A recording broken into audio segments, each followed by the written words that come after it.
3 years ago, I launched my web design business and within weeks went from charging $500 for a website to booking clients at $5,000. And a huge part of how I was able to do this was creating a streamlined and elevated client process. This is what gave me the confidence to raise my rates and then actually deliver that high-end experience that those clients were expecting. And so in this video, I want to give you a behind the scenes look at my client process, how I pitch my services to clients, and all the templates that I use. And while I'll be using web design as an example, if you're delivering any type of creative service, then in this video, I'm going to share with you how to conduct sales calls, put together proposals, contracts, invoices, get everything you need from your clients on time, how to minimize the amount of revisions, and then how to offboard your clients like a pro so they rave about you to all their friends. You see, the thing that a lot of people don't realize is that once you start working with higher budget clients, for the most part, the actual deliverables of a project stay the same. But the thing that changes is that there's a certain expectation that these clients have for an elevated experience. These clients don't want to have to worry about you. They want to feel confident that you have everything under control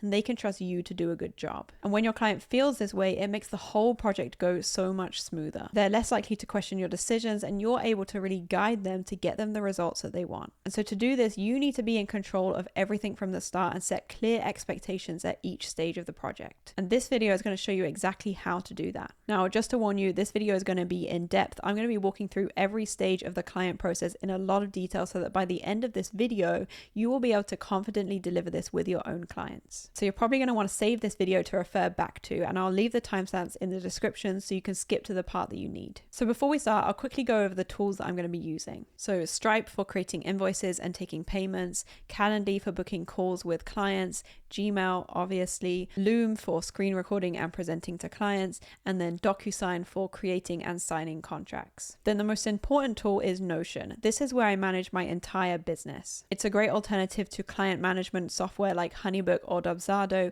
and it also replaces project management software like Trello or Asana. So you can customize it to literally have everything you need all in one place, and you can set all this up for free. I'll be showing you my entire Notion setup in this video. All of the templates that I'm using are available in the client dashboard below. So if you want, then you can get this and have all the templates set up and ready to use. But otherwise, if you're familiar with Notion and you have the time, then this video is going to give you everything you need to set this up for yourself. I've purposely chosen options that are accessible to everyone, but as you start booking clients, do not be afraid to invest in tools. The quicker you are to invest in your business, the quicker you will grow, especially if it's something that's going to save you time, because as a service provider, this is the most valuable thing you have. So with that being said, let's not waste any more of your time and jump right in. So there are 3 steps to onboarding new clients. First up, the application. The whole experience of working with you starts before someone even decides to get in touch with you. Before they even click apply now, your marketing and your sales page should have already done 50% of the work for you, not just attracting and convincing the right type of clients, but repelling the wrong ones. I've had a lot of people say not to put prices on your website because you want to get people on a call to convince them of the value of your service. But I don't like this. It's icky and it's a waste of your time and it's a waste of your client's time too. This is what your content, your marketing, and your sales page is for, and this is a much more efficient way to communicate the value of your services to multiple people at once to make sure that you're getting on a call with the right people rather than trying to convince people one by one. So if you haven't already done so, make sure to watch the previous videos in this series, which will take you through step by step how to create this sales page and this content marketing plan, so that by the time your client gets onto this sales page and reach out to you, they have enough information to work out whether this service is going to be a good fit for them and they're already 50% sold. And this includes prices. You don't have to put exact prices, but you need to at least put a starting price so you set clear expectations and repel those customers that don't have the budget to work with you. So then when they click this button, what happens next and how quick and easy you make everything from this point will determine how likely this person is to turn into an actual paying customer. So if the goal is to get them on a call, then you have 2 options. You can either leave your calendar directly here and let them book on a call with you right away, or you can take them to a contact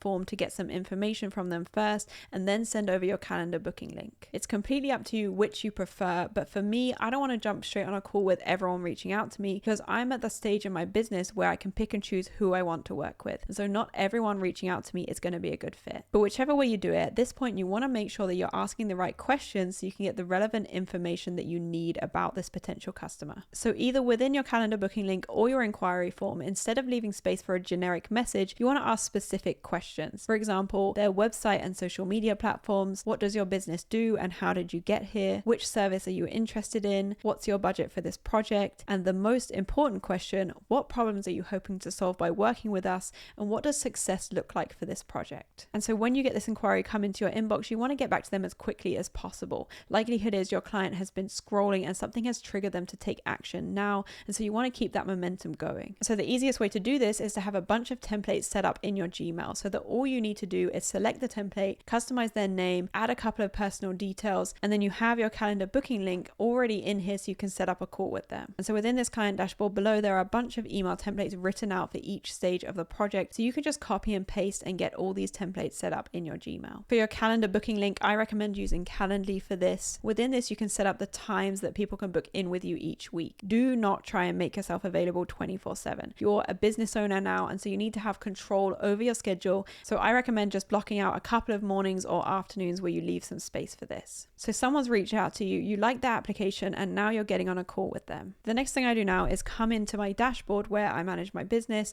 and create a new client and then create a discovery call, which already has this script lined up here. Now you want to have a script so that you don't get on a call and your mind goes completely blank, but please don't act like a robot. I see a lot of videos of people on sales calls with zero personality saying the same lines over and over again. Your personality and the connection you build with clients is one of, if not your biggest asset as a service provider. You want to be easy and enjoyable to work with, so be a human and not a robot. So when you get on this call, you want to be the one in control and leading the conversation, but it's important that you ask the right questions and then listen. Don't feel like you need to do all of the talking, pitching, and selling your service. The way that you sell a service is by showing how your service is going to help them achieve their goals. And so it's important that you really understand what these goals are first. The purpose of this call is to help the client make the best decision for their business. So the mindset you want to be in is that you're on their side, working with them to put together a solution that's going to help them reach their goals. So within this script, the first question here are prompts about your client's business, their goals, and what's stopping them achieving those goals right now. At this point, it's also really good if you can get comfortable talking to the client about money, because this is going to show your client that your service is all about making them money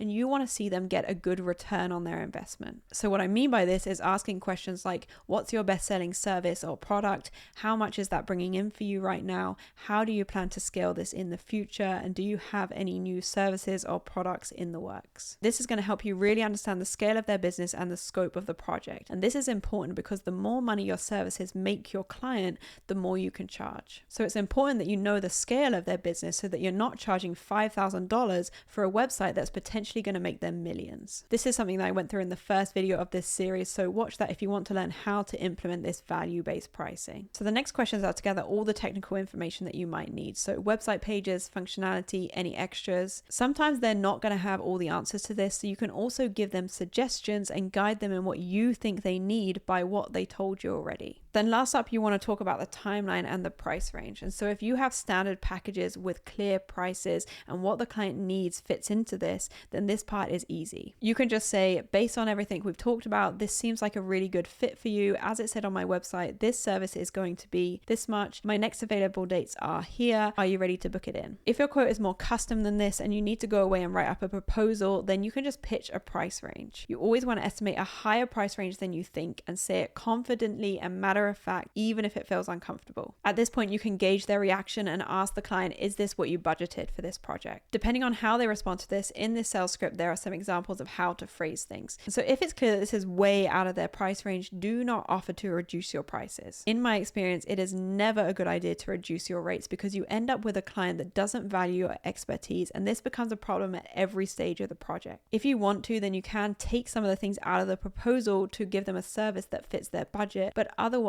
if it's clear that this is really not a good fit, then it's completely fine to just finish the call and send them an email afterwards saying, I don't think this is going to be a good fit. And there's an email template here to help you do that. But if you pitch your client at $6,000 to $7,000 and then they come back saying, I was hoping it would be more like $4,000 to $5,000, then you can then say, okay, I'll bear that in mind when I put together your proposal. Because you already pitched them a higher price range, you you can come back to them with a quote more around 5,000, and they're going to be so grateful that you are willing to work with them, and they're more than likely going to be happy with this quote. And so at the end of the call, everything went okay, and you tell your client that you're going to send them over a written proposal. So once you get off this call, it's important that you keep this momentum going. You want to have a proposal, contract, and invoice over to them as soon as possible. When I started, this was the most stressful part for me. It would take me 2 hours to put this together and then another 2 hours just to hit send. But now I have all these templates ready to go. It is so much easier, and I can have everything sent over in under 10 minutes. Within this client dashboard, I get off the call and create a new project, and then this automatically generates everything I need for this project, including this client portal here. And I'll walk you through this in a second, but first let's go through the proposal. So your proposal should start with the goals for the project, and you want to basically repeat the business goals or the outcomes that your client told you they wanted in their sales call. And what this does is show your client that you understood what they need and that this proposal is tailored to get them these results. Then you want to list everything that's included at each stage of the project. Here you would also include the price, and a little tip: instead of using the word price or cost, you want to use the word investment to remind your client that this is an investment in their business. And breaking it down into installments too helps this seem more affordable. Next up, you want to lay out the timeline and all the different stages of the project. You can put the project dates here, and if you need anything from your client, then you want to make sure you list the deadlines for these too. I'll take you through exactly how to put together this timeline later on in this video. And last up, if you have them, you want to include some client results to give that extra social proof and get them really excited to work with you. So you want to include some project examples and then pair these with client testimonials. And then at the end of this proposal, you always want to give your client next steps. And ideally, we want them to look at this proposal and then immediately sign their contract and pay their deposit. So that's where this button takes them, and here is a space for you to link the contract. There are 0 exceptions. You have to have a project agreement in place, and this doesn't have to be scary or complicated. You can keep this really simple. I've put my contract template in here to give you an idea of what this can look like. I am not a lawyer, this is not legal advice, and so I recommend getting someone who is qualified to take a look over and help you put something together. But these are the things that I include in my contracts. So you have your project dates and project fee, and then you want your payment schedule. I recommend taking a 50% non-refundable deposit to secure the project spot in your calendar, because what happens if they cancel the project, even if you haven't done any work yet, you've still potentially turned down work from other clients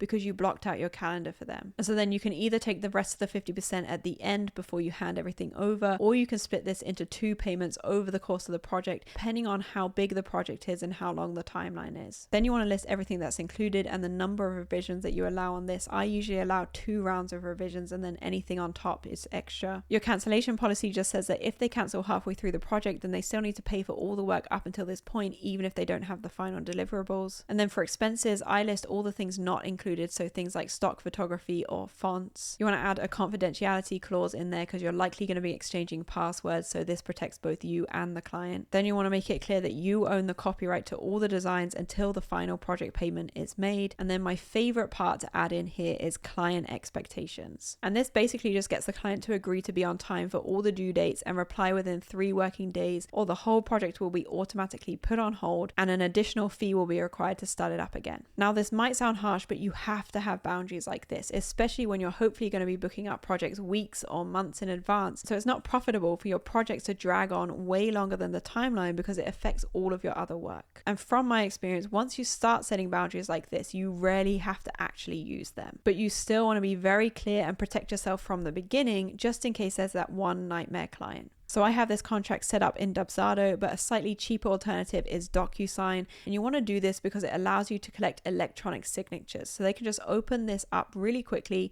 and then sign it and download the PDF if they want. And once they've done that, this button takes them straight to the invoice. So I have my invoices set up in Stripe, which is free to set up, and then it just takes a processing fee on the payment, which is fairly standard. And what you can also do, as soon as they pay this initial deposit, you can create and schedule all of your invoices for the rest of the project in advance.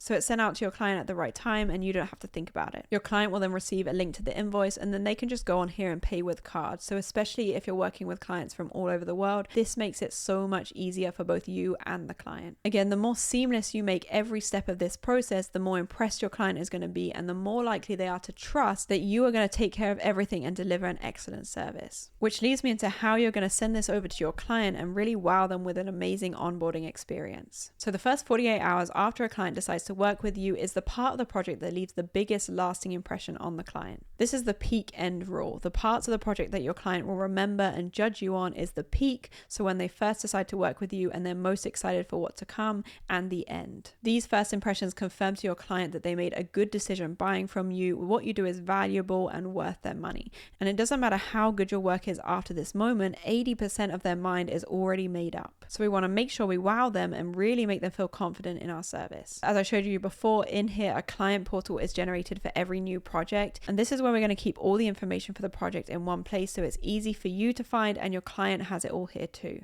So it's really important that your client always knows what you're currently working on and when they're going to hear from you next. Especially when you start working with higher budget clients, this is what they expect. Always over communicate and never leave them having to follow up with you. And so within this client portal, I have this project status, and this gives the client a little update as soon as they come onto here and then links them to the thing that I want them to do next. Then you have key dates and deliverables, and this is where we've customized our proposal and linked our contract and invoice. And then next here are all the onboarding questionnaires and actions that your client needs to complete with a clear deadline and a checklist so you can easily keep track of the progress. Then you want to have the project files and a space to gather feedback from your clients, and then you have your resources, so anything else that your client might find helpful. And the good thing about all of this is that you only have to put this together once, and then you can reuse this with all of your clients. At the start of every project, this is all here and ready to go. So at this point, I've customized the proposal, linked my contract and invoice. I'll go in here and lock the proposal so they can't edit this. And then before sending it over to the client, what you want to do is record a short Loom video. And this is going to be a personalized message letting them know that I'm excited for the project, giving them a quick tour of the portal, and then showing them how to go in and check their proposal and sign their contract. If you want to, you can record this Loom video once and reuse it for all of your clients, but I like to make this personalized because it doesn't take that much more effort from me, but the impact on the client is going to be bigger. Then to send it over to the client, you just come up here and share it with their email address, and this is what keeps it secure. So all your client needs to do is enter their email address to access this. There's no long sign up process to make a Notion account. It's really simple. And then you can go over to your Gmail, grab the client portal template, and then add in the link to their client portal and just send this over. So your client has just got off a call with you, and in under an hour, they have this in their inbox. And then they come onto here and are amazed by all the detail that you've put together and are now feeling even more confident that this is going to be a smooth process and you're going to do a really great job. Then if they're happy to move forward, they're able to sign their contract and pay their invoice in under 5 minutes. Now, they might not sign right away. If your client doesn't sign this within 48 hours of you sending it over to them, it's likely that they're ghosting you. And so if this happens, do nothing. Make sure to follow up if you haven't heard from them, but until this contract is signed and the deposit is paid, don't get excited and start digging into the project. Do not touch a thing. But hopefully this doesn't happen. Everything's good. They signed the contract and we're ready to go. So this is what the next part of your project might look like. And so for all of your projects, you want to have a very clear timeline. And within this timeline, there's going to be deadlines for you, but there's also going to be deadlines for your client. There are always going to be parts of any project where you need things from your client in order to move forward. So you need to make time for this so that it doesn't affect your planning and timeline for all your other projects. And you also want to set clear expectations with your client from the start. So you want to check in with them. Is this timeline going to work for you? And this is why we put in our contract that all deadlines need to be met within 3 working days. And this doesn't mean that if a client comes to you and explains that something came up, that you can't be flexible and work with them. But if you have a client that goes missing for 2 weeks, then you're protected. You've already been paid, and so all you need to do is stop working. And then if they come back and want to start up the project again, then you can politely let them know that you have other clients now, and so the timeline is going to be different and there's going to be a fee before you can start up again. This is how you run a profitable design business and stop your projects dragging on for months at a time. So here's an example timeline for my web design projects. 1 week before the project, the client questionnaire is due. Then we have a strategy meeting.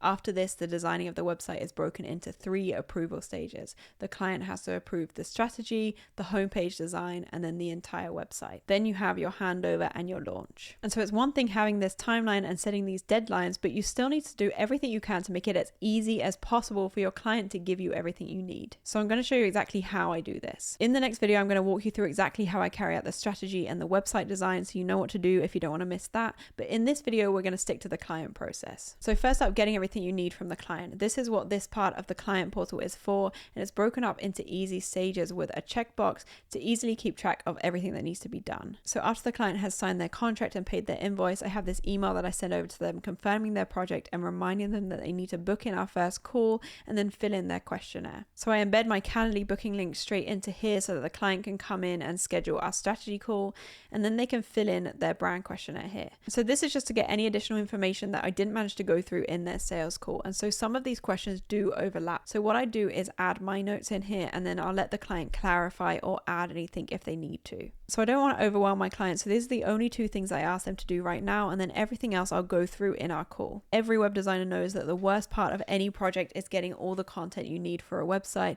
It can take your client weeks to even send you anything, and then when they do, they send a 50-page Google Doc full of irrelevant information that you have to sift through. It's painful for you, it's painful for your client, but this is the best way that I've found to solve this problem. And so within here, I have these website copy templates. There's a services and an e-commerce version. And within these are guides on how to fill this in. And then each page is broken down into key sections with copy prompts and examples. So there's two ways that you can use these with clients. First thing you can do is just give this to the client and have them fill it in, especially if it's a shorter project or a lower budget client. And so I'm not offering copywriting included in the projects. Then this is a great way to do it because it enables the client to do this part themselves, and it breaks it up so it's easy to manage and your client knows exactly what you need from them. But for those higher budget or busier clients, even this is going to feel like a bit too much homework for them. And so what I do with my clients is I use this as a template and then I go through it with them in the strategy meeting. And so what you want to do is make some notes in here before so you know what to ask your client, and then in the meeting you'll just expand on these notes, and then after the meeting I'll finish it off for them and then just send it over to have them approve it. So it's really what works best for you and your client. But what I think is so important, especially if you're someone that finds yourself complaining a lot about your clients or struggling with things not going smoothly, then it is your responsibility to find solutions like this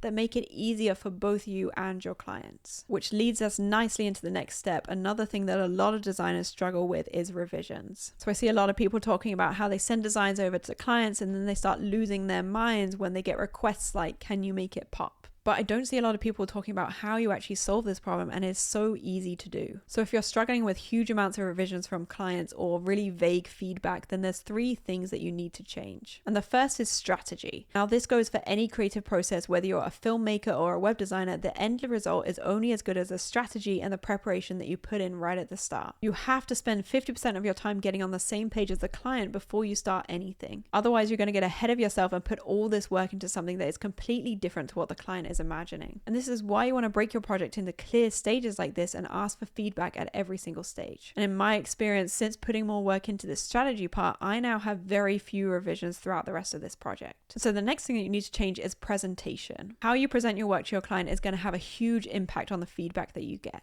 You want to do everything you can to present high quality mockups that give the client a clear vision of the end result. And you also want to make sure that your client understands why you've made all the decisions that you did, which is why if you're presenting brand designs, then you want to spend time putting together real world mockups and clear explanations of the strategy behind them. And if you're presenting a web design, then you don't just want to send them a link. You want to record a Loom video presenting the design and explaining all the decisions along the way. Then when you send this over to the client, instead of saying, let me know your feedback, you want to make sure that you're asking really specific questions. For example, this is where I put all the files for the clients to review, and you have a little guide on here on how to give good feedback. Then if I'm sending over a homepage mockup, at this point, I'm looking for feedback on the overall look and feel of the design and the content layout. So I might ask questions like, does the design convey the intended messaging? Does the color scheme appeal to your target audience? And is all the important information clear? Then when I'm sending over the completed web design to review, I'm looking for more technical feedback. So I would ask questions like, do all the buttons and links work? Have you checked the website on different screen sizes? You have to make it clear what you're looking for so your client can give you useful and relevant feedback. And having these questions laid out also makes it so much easier to set boundaries when it comes to revisions. You're not going back and forth sending never-ending emails with tiny small tweaks. You're asking them to take their time, write down everything at once, and then submit this to you. And then you can implement all of this and send it back to them, and you can make it really clear that you will only go through this process up to 2 times. When you do this, you very rarely get to a second round of revisions because your client does their best to give really detailed feedback the first time. So you finish your work, the client is happy, they've paid their invoice. This is important, don't do anything before they've paid, and so you send them everything over. Now the last thing you want to do here is leave the client feeling like you've handed everything over and just ghosted them. Making sure your client has everything they need and they feel confident in the next steps is crucial if you want them to give you those rave reviews that give you referrals and clients in the future. So what I do is I leave some resources here at the bottom of the client portal. This is why I recommend sticking to just one platform if you're a web designer, because you can pre pre-record resources and training videos that you reuse for every single client, showing them how to make basic changes to their website. Even if you want to offer ongoing website maintenance, your client is going to want to feel like they can go in and change some wording or some images if they need to, without relying on you to do all that for them. And trust me, you do not want them relying on you for that. You can also leave any FAQs here, and there's a guide on how to use different file types if you're sending over any brand assets. Another thing that I offer is 30 days of support after they launch, and so this doesn't include any additional revisions or designing, but it's just for the questions that your client might have. And honestly, it's really rare that any clients actually use this, but you just want them to feel supported. So there are some email templates for this too, and so when I finish the project, what I do is I schedule this email to go out 5 days or so before the support period is over, just checking in and reminding them that I'm here if they have any questions. And then I'll also schedule another email a couple of weeks after this asking for a testimonial. And the reason I recommend waiting longer to ask for this testimonial is that a great testimonial is going to rave about the results that you got your client. And so you want to give it time for them to start seeing these results. And again, you want to ask the right questions to prompt your client with what you want them to say. So a great testimonial goes something like, before I was struggling with this problem and I felt bad emotion, now I have a positive outcome and I feel good emotion. So there's some questions that you can ask to prompt these answers. What were you struggling with in your business prior to the project? Has your business increased since working with us? How did your website help you achieve your business goals? If you were recommending us to a friend, what would you say? At the end of the day, the success of your business is all about these results that you get your client. This is what helps you attract new clients and raise your rates. And so if you're a web designer and you want to know how to get results like this, then hit subscribe and join me in the next video where I'll be walking you through my entire web design process.